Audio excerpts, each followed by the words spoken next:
The history of Tibet is one that is rich with religion and also very bright, colorful traditions of dance and song.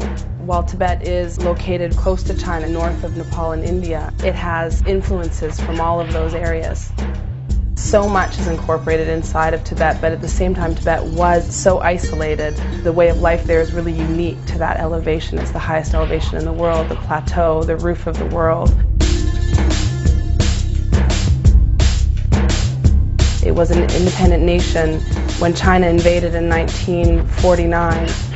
The communists took control of China, they invaded Tibet from the east, and for the next 10 years sort of took control of Tibet in a way that it became an absolutely desperate situation for the Tibetan government.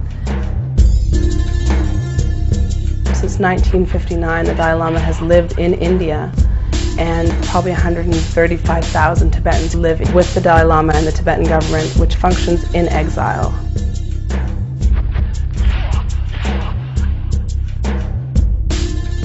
Over the following decade, the people began to rise up and they began to fight back.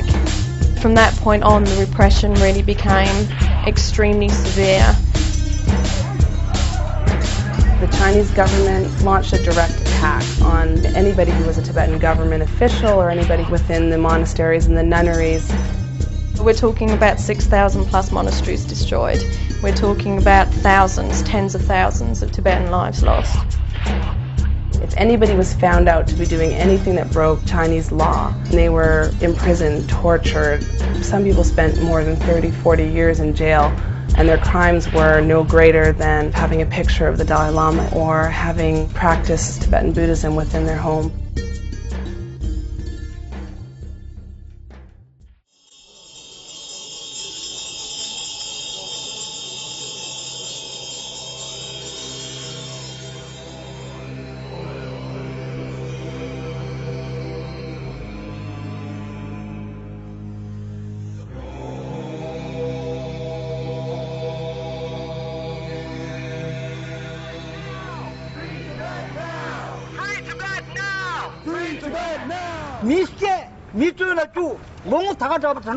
Palden Gyatso is a Tibetan monk who spent more than 33 years in prison inside of Tibet for taking part in a demonstration and for putting up a poster. That was his crime. He was beaten and tortured and brutalized in ways that are beyond belief.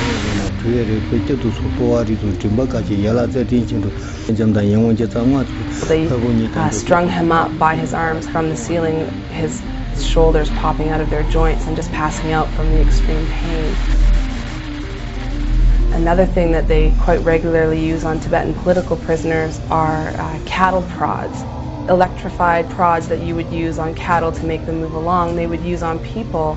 On the nuns, they would rape them with these cattle prods. They stuck the cattle prod into his mouth, they broke his teeth.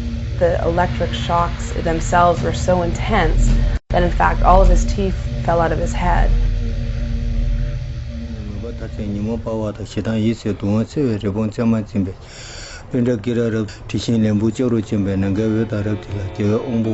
He was released from jail finally under pressure from Amnesty International and a letter writing campaign. Palden didn't just escape Tibet like so many people do right away.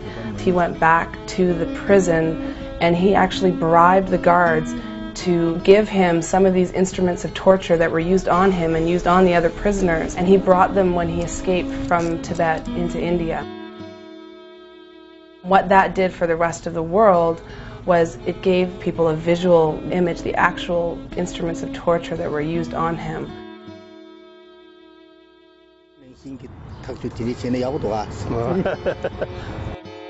One of the most striking things about Palden's story is how he doesn't harbor any hatred for the people who did these things to him. He doesn't harbor any hatred for the Chinese government. He truly embodies the ideals of Tibetan Buddhism, of love, of compassion, even for one's enemy.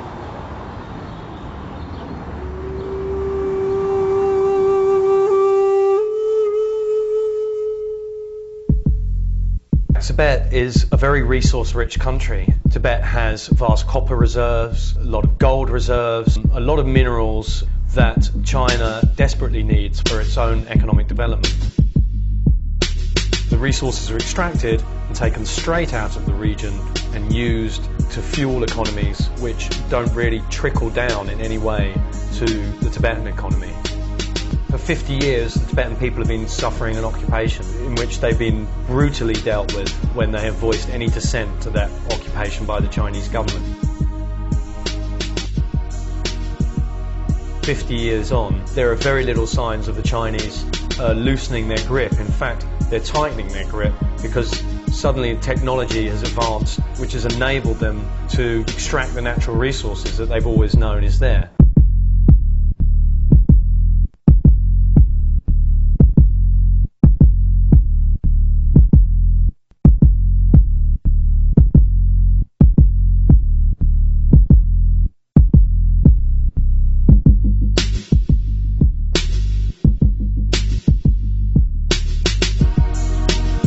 Look to what Tibet represents in this time, which is sort of uncertain, I think, for all of us, the ideals of nonviolence and compassion. I really do believe it is a symbol for our world, especially for our generation and for the youth right now, to what is possible.